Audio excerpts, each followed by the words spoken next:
ML Sports Take brought to you by Welch & Company Jewelers, Camilla's Golf Club, and Burn Dairy. Burn Dairy, it's all good. Gas up your vehicle today. Grab a deli sandwich and those delicious apple fritters at Burn Dairy. Chocolate milk is delicious as well. Vikings at Lions for Sunday Night Football. Two heavyweights, two 14-win teams, and two teams that are playing for home field advantage throughout, the one seed. And the other one drops way down. They have to go on the road.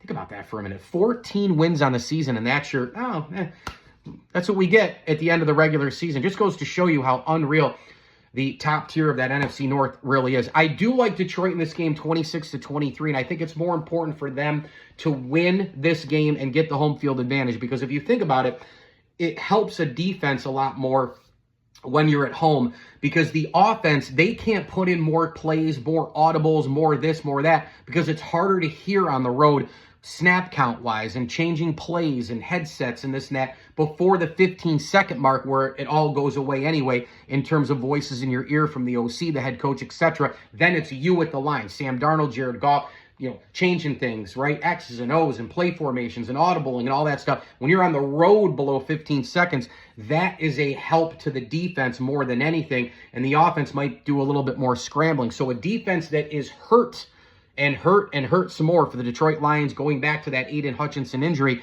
that would help them more, getting home field advantage throughout. It would help their defense in a very, very, really hard spot for the Detroit Lions. Now, listen, I will say, and I say hard spot because of the injuries, we know they can score. We know the Vikings can score. Two prolific offenses. We know the names of Justin Jefferson, Amon-Ra St. Brown, Sam Laporta, Jared Goff, Sam Darnold, Jahmyr Gibbs. They lost David Montgomery on that offense as well. But this team is loaded, Detroit, and this team is loaded in the Minnesota Vikings. They can score like crazy. I think Minnesota's defense is good, but they're not as great or elite as they were the first, 9 to 12 weeks of the season under Brian Flores. So if you get into a shootout type of game with these teams, again, defensively, I don't want to be there if I'm these clubs. Let's take another team outside here. Let's take the Rams, or let's take the Eagles, right? Like these offenses are just going to have to keep scoring and scoring and scoring and scoring. And you ask yourself the same question with Minnesota and Detroit.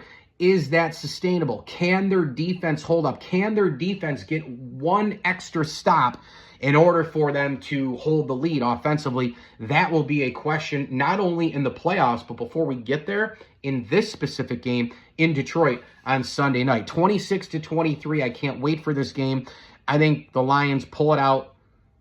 It's going to be fascinating. It really is. By the way, Detroit is 6-2 at home this year, and the Vikings are 6-1 on the road. Camilla's Golf Club, Burn Dairy, Welch & Company Jewelers, and Stanley Law Offices bringing you this ML Sports Take. We also thank partner friends of the program, Bob and Adam Groff, Ed and Chris Duty, Dan Reynolds, and the Camberary, Lewis, and Gutierrez families. As I always tell you, enjoy the games.